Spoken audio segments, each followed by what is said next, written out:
In this edition of the Best of Muscle Magazine, the California Championships, you'll see why the Golden State is the undisputed bodybuilding capital of America. Then in Weider Muscle Beach news, with all the latest gossip, comebacks, and updates on the stars of the muscle world.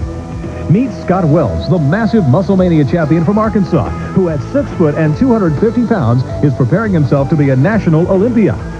And finally, witness the raw power of nature at Niagara Falls at the annual Amateur Grand Prix.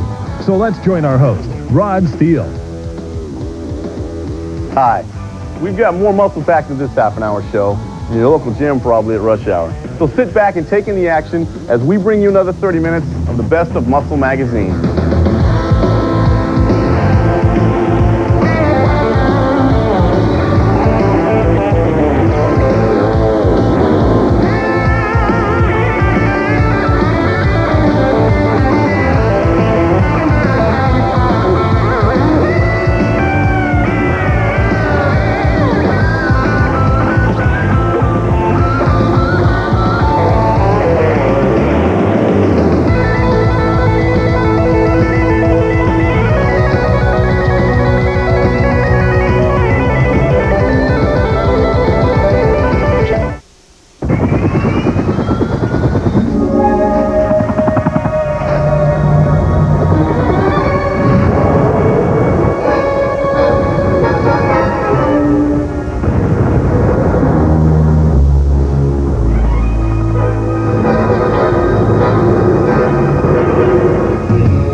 Miller Genuine Draft from Molson. Get out of the old.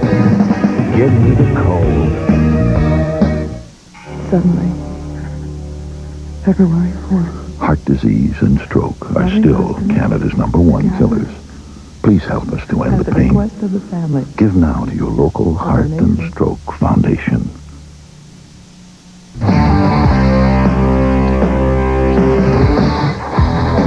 Welcome back to the show. The California Championships have produced many of bodybuilding's greats, including the Sean Rays, the Troy Zucolatos, and the latest Flex Wheeler. Last year's show, as always, drew the state's most developed bodybuilders to vie for the prestigious title. Bodybuilding earned its reputation first in California, on Muscle Beach. And since the 50s, bodybuilders from all over have come to the Mecca for its sunny weather and to be among the best bodybuilders and gyms in the world. This makes the annual California Championships the hottest state contest in the United States. The beautiful oceanside city of San Diego was host to this year's state show. First up was a small but competitive women's division. And third in the women's lightweights was Grace Louie, who started training only 3 years ago to avoid rush hour traffic. After only a year, her physique was good enough to win the Natural Universe Championship. Grace's background is much more diverse, encompassing not only sports, but playing concert piano and competitive ballroom dancing. To be a competitive ballroom dancer is almost like you have to be like a bodybuilder, in the psyche. How you really train, we would train like 5-6 days a week, 2-3 hours, you're wearing 2.5-inch heels. You have to work with somebody all the time. I think that's the main difference, because you need a partner, you can't do it all by yourself. Living at Fort Ord with her soldier husband has actually made it easier to train and eat on schedule for Leanne Allen. After a string of regional wins in Northern California, this gym instructor came south to compete not only for the women's open title, but in the mixed pairs division with her husband. In just 1 year of competition, Nadia Yanni had won the Orange County Novice, the Orange County Open, and the lightweight class here too. As a registered nurse, Nadia has been training for 5 years, but it was her background in gymnastics that formed the muscular base for her success in bodybuilding. Runner-up in the middleweights was Lisa Marie Dietz, whose nickname is Skeeter Bug.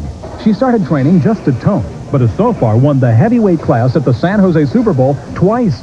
This bookkeeper has a very understanding employer who knows all about the eating and aerobics associated with preparing for a contest. Aggie Buck has seen the sport of women's bodybuilding grow up.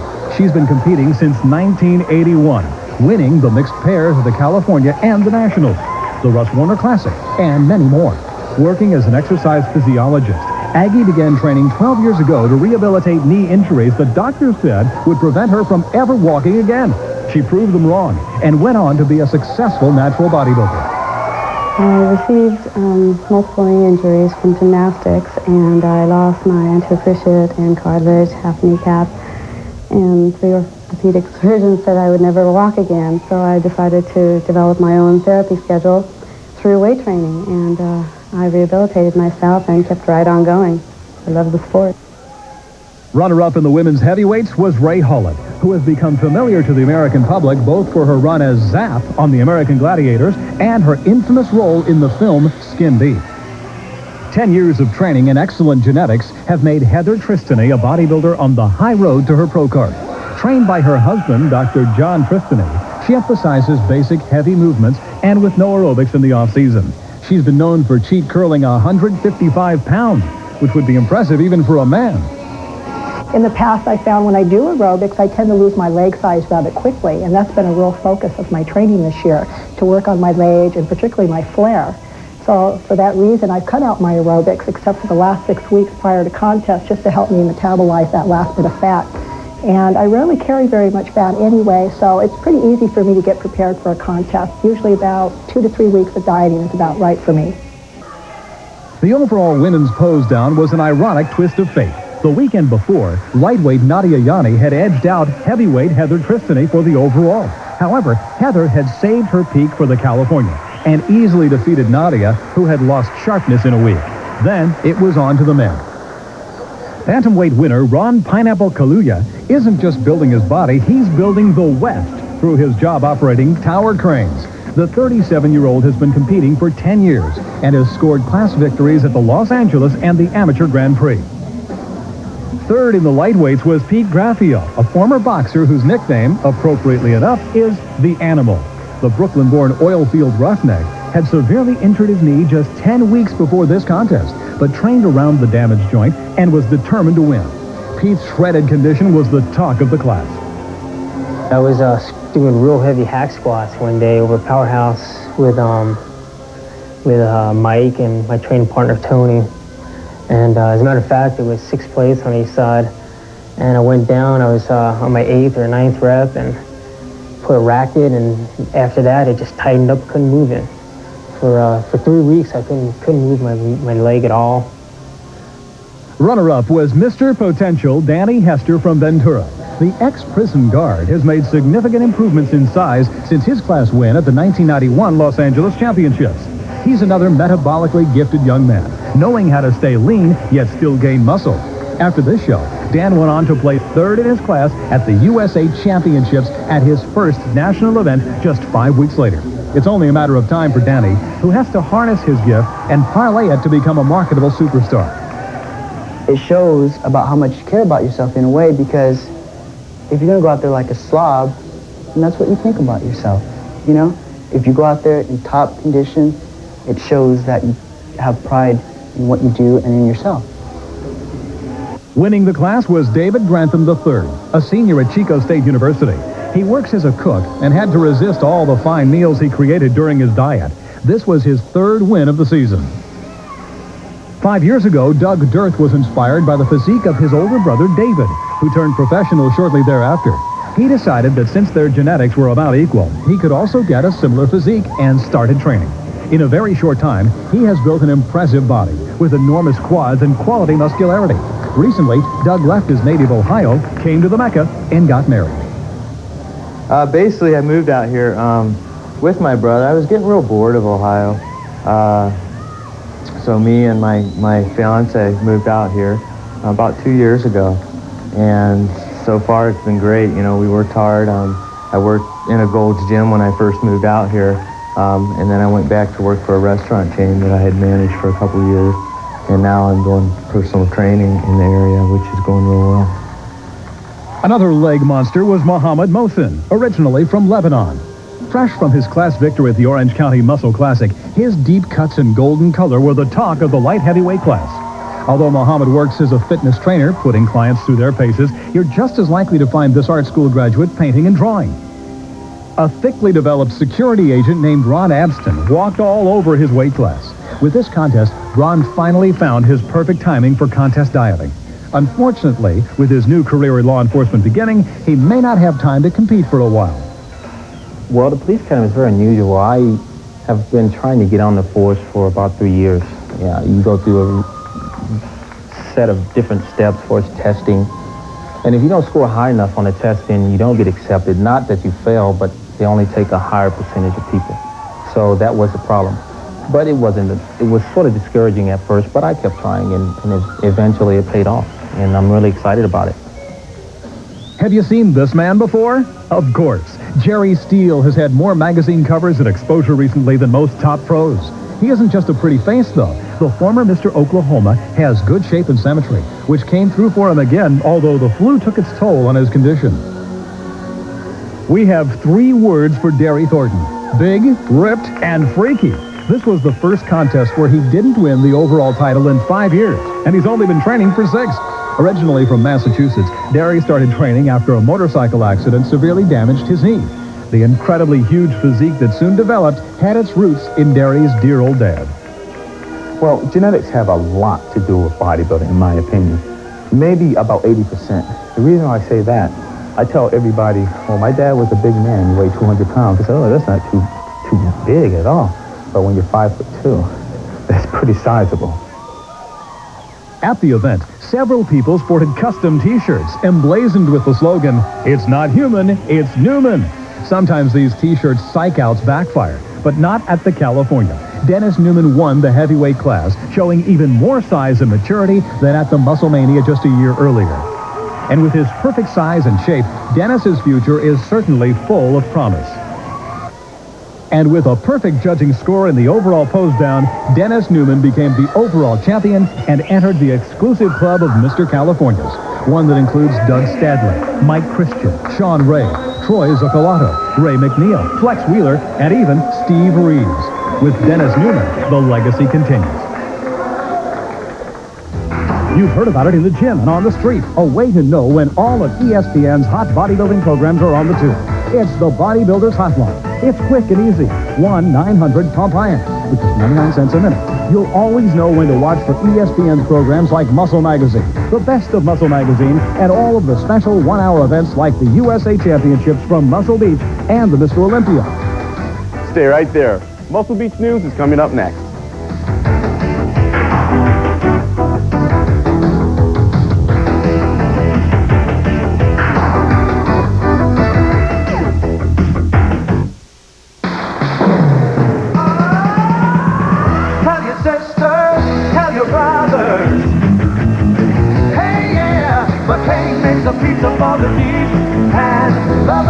McCain's Deep Pan Tender Crisp Pizza, the finest pizza that ever came out of your oven.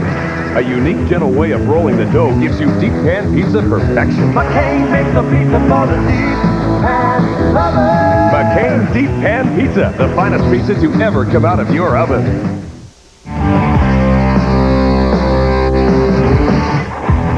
Bodybuilding is a continually changing sport. Each year, some of its most popular athletes retire or leave, while others make comebacks and new stars burst onto the scene. Here's a look at recent developments in Weider Muscle Beach news. Here's the answer to one of bodybuilding's biggest whatever happened to's of all time. Victor Richards has his pro card after making short work of the Nigerian National Championships. But will he be the big sensation of the IFBB Spring Tour? Mr. Big has been an enigma for close to a decade, always sporting enormous mass with shape, yet never competing. Finally, the world will get to see what he looks like in contest shape against some of the IFBB's hottest stars, like Vince Taylor and Kevin Levrone. One thing's for sure, at 5'9" and 275 pounds ripped, nobody will ignore Vic Richards. One man who won't be hitting the stage anytime soon is Gary Strydom, former IFBB and WBF pro. Since he started his clothing line, Zero Wear, he's cut back on his training and actually dropped down to 220 pounds. Skinny by Strydom standards. A severe shoulder injury put him under the surgeon's knife recently, so heavy training will have to wait. We hope to see him back in top form once again soon. Much has been said about the negative effects the IFBB's new judging standards have had on women's bodybuilding. However, it now seems as if the rulings have brought back some of the sport's best-loved female athletes out of retirement. The 93 Ms. International has elicited requests by none other than Carla Dunlop, Marge O'Sullivan, and Juliette Bergman to compete. Also, 6-time Ms. Olympia Corey Everson is strongly considering a comeback in Columbus. The softer, smaller look might not be what the hardcore fans want to see, but keep in mind that Rachel and Corey were the women that attracted mainstream America to female bodybuilding. New Mr. Olympia Dorian Yates is savoring his $100,000 of prize money from his recent history-making win. But far from taking it easy, the Shadow is guest posing all over Europe and training with his patented blood and guts intensity. Since the next Mr. O will be held in Atlanta, Dorian will have to work even harder if he expects perfect scores in every round, as the European judges awarded him in Helsinki. Now that nearly 2 months have passed since the tragic death of Mohammed Ben Aziza in Holland, the ramifications of what happened are starting to sink in for many competitive bodybuilders. For the first time, a well-known bodybuilder has died as a direct result of pharmaceutical preparations for a contest. This has caused even the top professionals in the sport to reconsider just how much they're willing to risk for a trophy and prize money that is paltry in comparison to other professional sports. For Muscle Beach News, I'm Chris Adams. Just a few years ago, Scott Wells was a big man at 6 foot, 220 pounds. Then last year, he showed up at the St. Louis Muscle Mania much bigger at 245 pounds. Here's a look at the Muscle Mania champion from President Clinton's home state of Arkansas.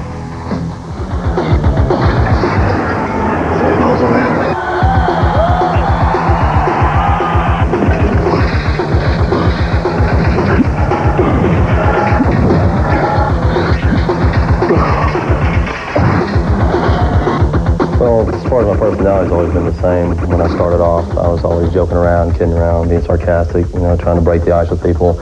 I'm still that way now. With my training, I did the same thing with my diet. I listened to a lot of different people, and I tried their methods, and it didn't always work. And I started listening to myself, and I kind of started experimenting around with different training techniques, and that seemed to start working. I cut back on my frequency of workouts, and I spread them out over more days. So it takes me 4 days to work my whole body.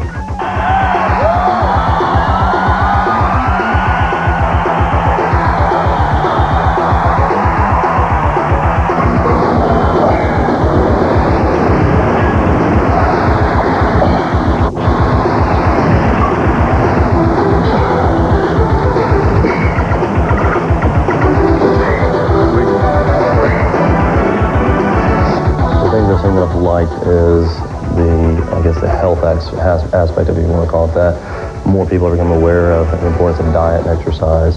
The part that I don't like about it is that it hasn't really gotten any worse or gotten any better. It's just as far as the camaraderie part of it and the fun that should be involved in it. A lot of people take it too seriously, and it's not that much fun. I like to enjoy what I'm doing. That's why I'm in it.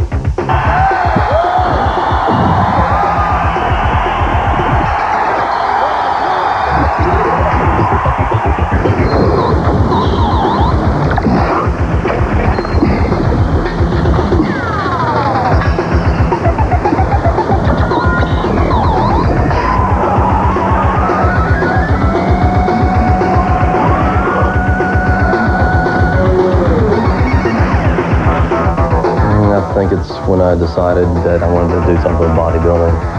In the past years, I've been pulled between school and bodybuilding, and now that I got my Bachelor of Science degree out of the way, I want to dedicate some time to bodybuilding and see what I can do with it. If I'm successful at it, I'll continue with it. If not, I'll switch to something else.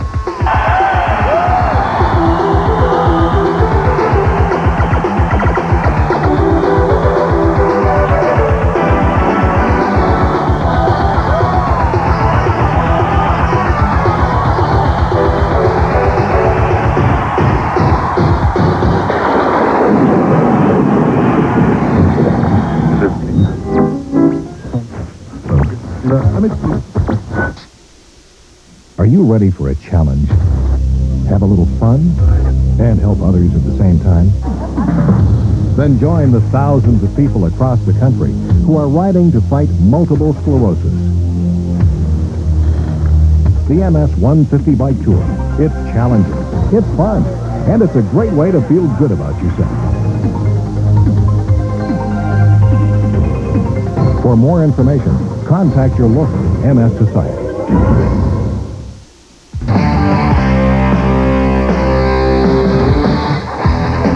On the same day that the pros battle for cash in Niagara Falls, a powerful amateur contest is also held. These guys aren't just posing down for money, but for pure desire to win. Check out the action at Niagara Falls Amateur Grand Prix.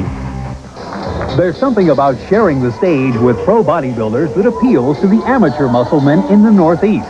Every year, they flock to Niagara Falls to be part of the Amateur Grand Prix. knowing that the bodybuilding press and some of their favorite pro heroes will be there to take notice. Winning the lightweight class this year was Rochester, New York's Mark Sivert, who had until last year been a successful bantamweight competitor. As he keeps growing, you can be sure he'll never compete as a bantamweight again. Runner-up in the middleweights was Cornell May, a Utica city marshal and gym owner. Once a record-holding powerlifter in the bench press, he was coached as a teenager by Tom Ciola, developer of Hot Stuff. He's returning to competition after an 11-year layoff, and his 2.5-week diet still works.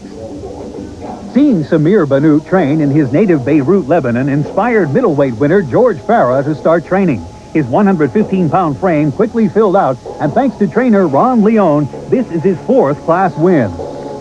Chuck Bostaff found bodybuilding in a comical way. After his high school football coach caught him sneaking into the team weight room too many times, he banned Chuck from lifting. The next day, he found a bodybuilding gym, and his already lean frame started to fill out.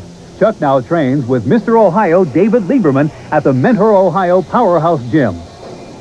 It would be easy for Flushing, New York resident Dino Doria to cheat on his diet since his family business involves food. But he doesn't, and he gets tips at his gym from owners Bev Francis and Steve Weinberg. Recently victorious at both the Maine Muscle Classic and the Rich Gaspari Classic, Paul Doyle of Gardner, Massachusetts defies the image of the geeky accountant. In the off-season, his 5'7" frame tips the scales at 260, and this will definitely be his last contest as a light heavyweight. His routine had the women in the front row jumping up and down, perhaps proving, as the song implied, that Paul was too sexy. I geared it more towards the audience. Instead of, more towards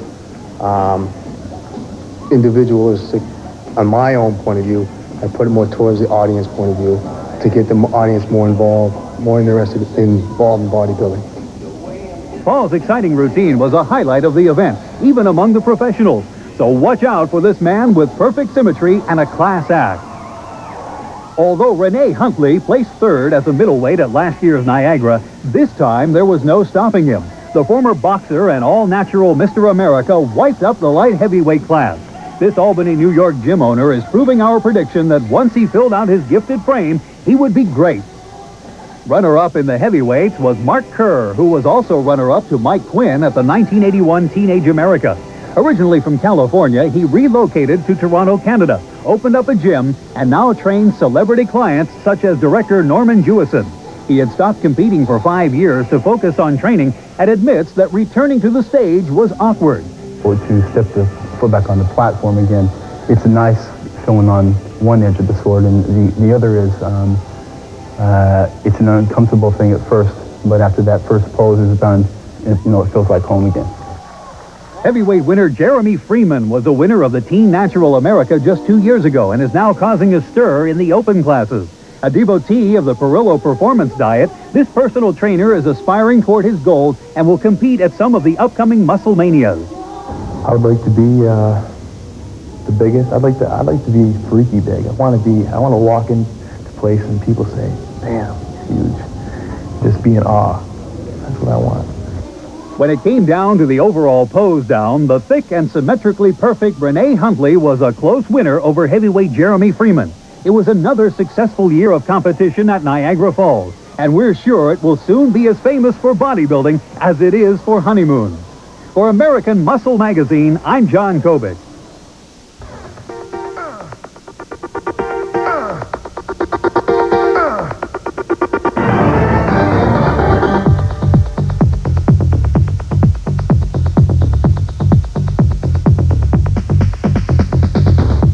As America's premier women's fitness event, the Fitness America pageant is growing each year in popularity.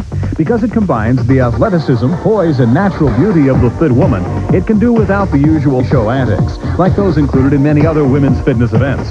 In fact, the fitness aspect of the competition has proven to be as popular as the swimwear.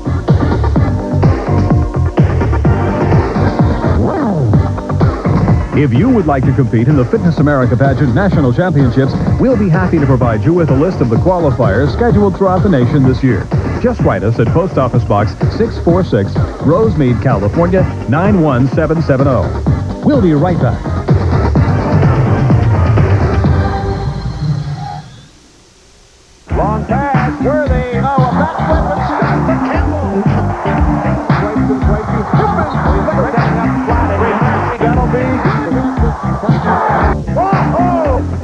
TSN combines the grace and style of the high flyers with physical toughness from inside the key with the best NBA schedule on TV. Catch the Lakers and the Spurs tonight, 8 Eastern. NBA excitement on Real TV, TSN.